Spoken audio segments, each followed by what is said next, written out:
का आनंद की वर्षा निरंतर हो रही है।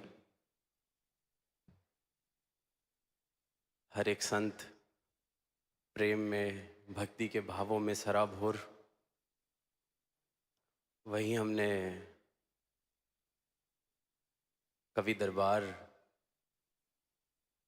भी श्रवण किया, तो पीछे किसी शायर की दो पंक्तियां कहीं पढ़ने को मिली।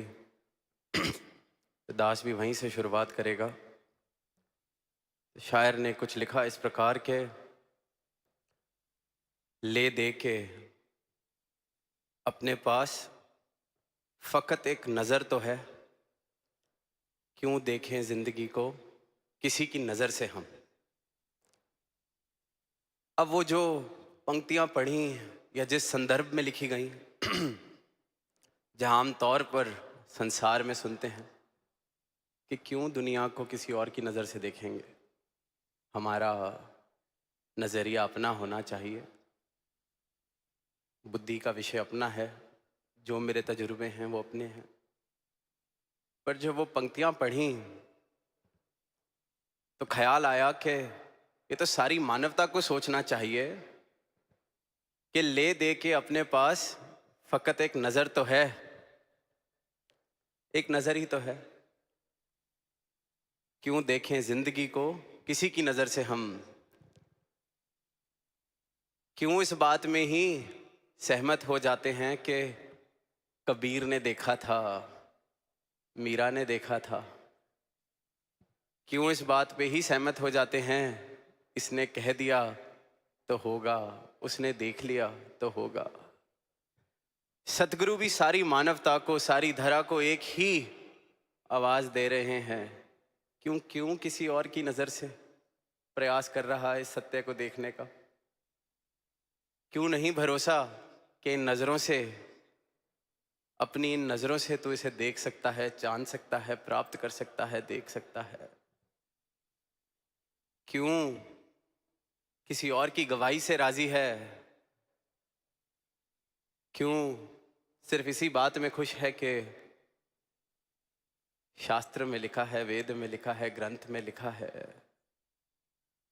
वो तो जिसने पढ़ा, जिसने पाया, उसने लिख दिया, तो फिर उसकी नज़र से मैं क्यों राजी हो रहा हूं।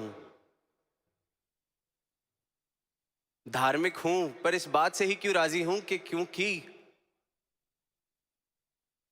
जो हमारा धर्म है वो जिसने शुरू किया था उसने पाया था। तो आज हम इसी में राजी हैं कि हम उसकी बात कर लें, आज हम इसी में राजी हैं कि उसकी वाणी पढ़ लें, आज हम इसी में राजी हैं कि कबीर के भजन गा लें। और सारी ही मानवता को फिर यही एक आवाज़ कि क्यों देखें इस परमात्मा को किसी की नज़र से, हम अपनी नज़र से देखा जा सकता है, अपनी नज़र से पाया जा सकता है। ये जो बाकी बातें हैं, जो संकेत हैं, वो जिसने पाया है उसने गवाही दी है, जिसने पाया है उसने अंकित किया है। वो मेरे लिए सहायक हो सकती हैं, मुझे इंस्पायर कर सकती हैं, प्रेरणा दे सकती हैं, इशारे दे सकती हैं, पर वो मेरी नज़र नहीं बन सकती जब तक ये नज़र प्राप्त ना कर ली जाए सतगुरु से, जब तक ये दर्शन प्राप्त ना कर लिए जाएं सतगुरु से। तो जितना सामान दुनिया की नज़र का मैंने इकट्ठा किया है कि फलाने ने पाया था उसकी मैं बात कर लेता हूँ, फलाने ने मंथन किया था उसकी मैं बात कर लेता हूँ, ये तो सारी उधार की बातें हो गईं। जिसने पाया, जिसने इकट्ठा किया, आज उसकी मैं 10 किताबें कंठस्थ कर लूँ, जा जा के बोल लूँ, पर मेरी नज़र को ना दिखता हो तो ये तो उधारी सौदा लेके चल रहा हूँ, प्राप्ति नहीं। और अक्सर, अधिकतर जितना जितना दुनिया में देखते हैं,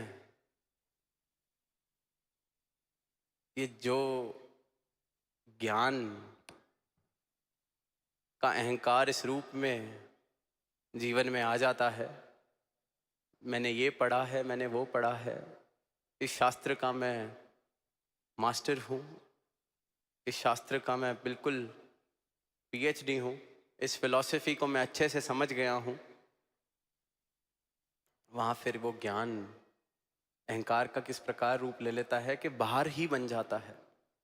इसलिए फिर वो पंक्तियाँ भी हम सब ने सुनी हैं कि पढ़ पढ़ इलम हजार किताबां, आलम हो गए भारे हूँ। ये जितने ज्ञानी हैं, जितने खुद को आलम समझते हैं, सब बाहर लेके ढो रहे हैं ज्ञान का। इतना देख लिया, इतना पढ़ लिया, इतना सुन लिया,